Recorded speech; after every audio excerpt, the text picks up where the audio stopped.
Quizás te preguntes por qué Kimetsu no Yaiba se hizo mainstream tan rápido. Quizás hasta pienses que no tiene sentido, pero sí que lo tiene, y es gracias a su fórmula.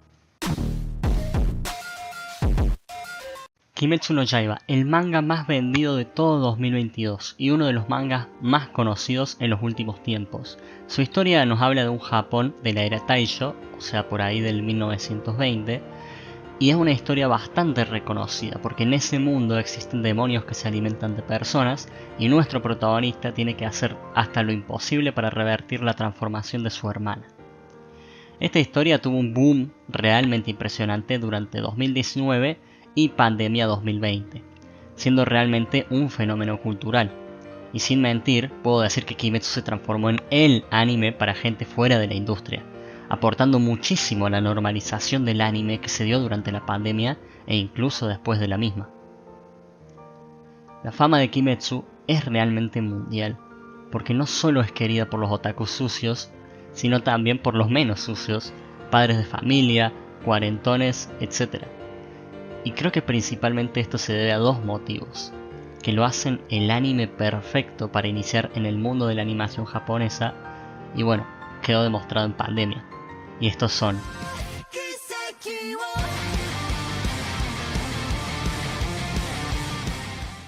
una de las principales fortalezas de esta historia es su simplicidad, porque sí, Kimetsu tiene una fórmula bastante simple, no solo en su historia per se, sino también en sus personajes. Pero bueno, vamos punto por punto. Primero, respecto a su fórmula general, o sea, la estructura de sus arcos. Kimetsu parte de la premisa simple de un hermano en búsqueda de salvar a su hermana, con unos acompañantes humorísticos y en contra de Muzan, un villano que si bien es malo, no se le da demasiada importancia más allá de eso. Y ojo, aunque para mí la conversación de Ubuyashiki es de los momentos más infravalorados por su gran complejidad, la verdad es que esta sinopsis es bastante simple y la estructura que sigue es simple también.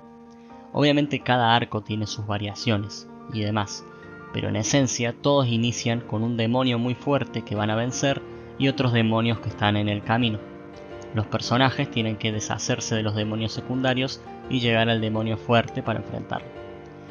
Se ve el pasado de dicho demonio, se aprende algo o se consigue una habilidad nueva y se continúa la historia. Y así funciona gran parte del recorrido. No es hasta el castillo infinito donde se rompe este status quo, y justamente por eso es que es tan impactante y épico de ver. Dicha estructura llevadera hace sentir cada aventura como única, porque sabes que siempre van a aprender algo nuevo para el futuro y sentís que cada demonio es un acercamiento al objetivo final, que es Muzan. En ningún momento se siente que tal misión es un trámite o un arco más para rellenar.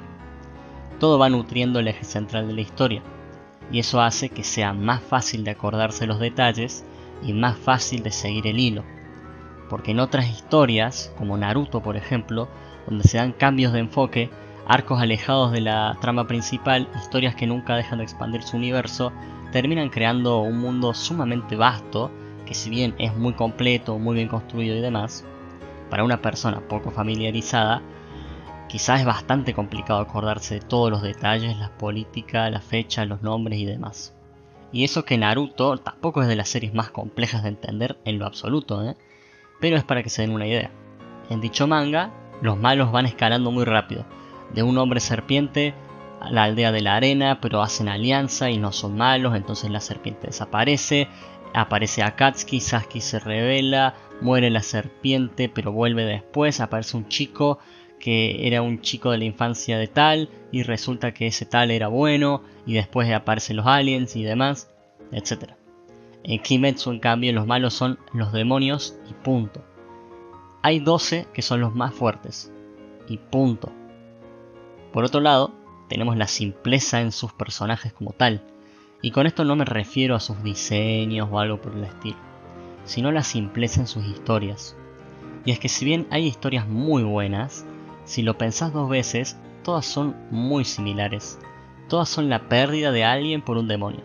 Y sí, obviamente, los pasados van a tener que ver con demonios por su temática, pero en realidad todos los pasados son muy simples. Pierde a su hermano por un demonio.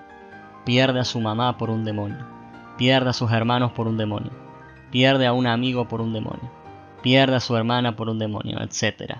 Y ojo, en esa simplicidad radica la magia de esta historia. Porque con historias tan simples y tan similares, el enfoque no se da en la historia como tal, sino en los personajes con esas historias. Historias similares, pero con enfoques únicos. Porque aunque todas parten de la misma base, son las reacciones de cada uno los que las hacen especiales. Cada uno maneja un mensaje distinto. Por eso, todos empatizamos más con un personaje que con otro.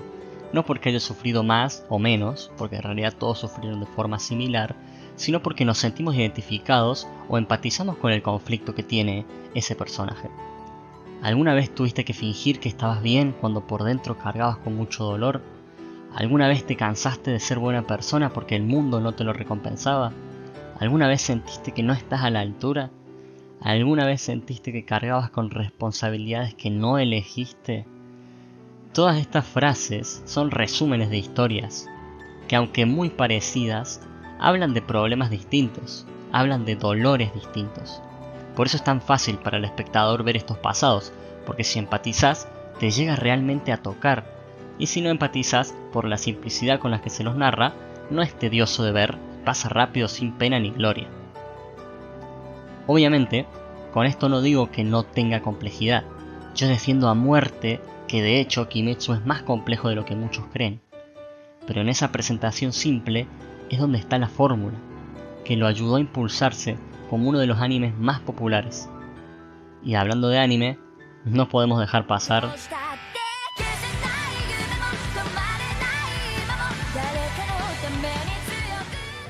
no se puede hablar de Kimetsu sin su animación, porque por más que uno quiera negarlo, es uno de los factores que ayudaron a su impulso. La producción del anime de Kimetsu es simplemente magnífica. El opening fue un boom entre los otakus y la música ambiental tiene temas muy reconocibles. Las luces y el estilo de dibujo logran sacarle el máximo provecho a las ilustraciones de Gotouge. Y ojo, no hay que confundir las cosas, el éxito de Kimetsu no viene solo por su animación, aunque es innegable la influencia del trabajo excelente que hizo Ufotable. Es una serie que directamente entra por los ojos, repito, no solo porque es fácil de ver y no implica mayor análisis o compromiso, sino porque la ambientación ayuda a la inmersión y le da ese empujoncito cinematográfico que suelen buscar muchos al ver una serie.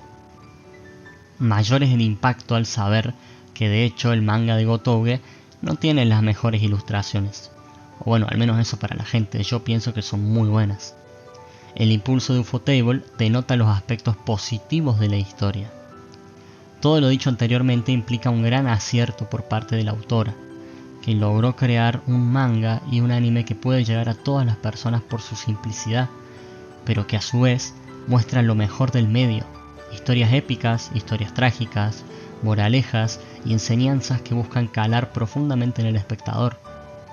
Subjetivamente puedo decir que Kimetsu es una de mis historias favoritas, pero de forma objetiva es innegable que es una historia escrita de forma excelente, que continuó su historia con un hilo fácil de seguir, siendo sin espacio de discusión uno de los animes y mangas a los que más se le debe agradecer por su contribución a la masificación y la normalización del anime, siendo un ejemplo perfecto del escapismo que tomamos del aburrimiento, buscando historias que nos enganchen y nos atrapen. Por esa facilidad para arrastrarnos a su mundo, Kimetsu no Yaiba fue la fórmula perfecta de la simplicidad.